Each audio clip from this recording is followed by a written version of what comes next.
Hey, do you have this question? Where are default Windows 11 wallpapers stored?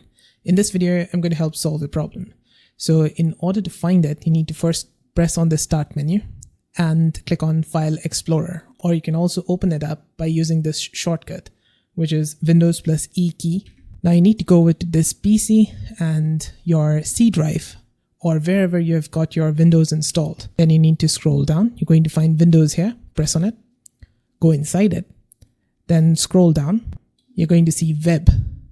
Press on that to go inside, and here you're going to find all the default wallpapers that Windows 11 have. So you can go inside 4K, Wallpaper, Windows, and you're going to see this default one.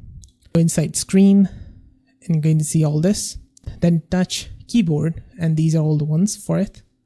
Wallpaper has all of these folders inside, Sunrise, that way. And if you want to learn how to find your current desktop wallpaper, so you have probably put this current desktop wallpaper and you're not sure how to download it back.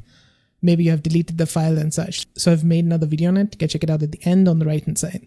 And that's it. That's how to find default Windows 11 wallpapers.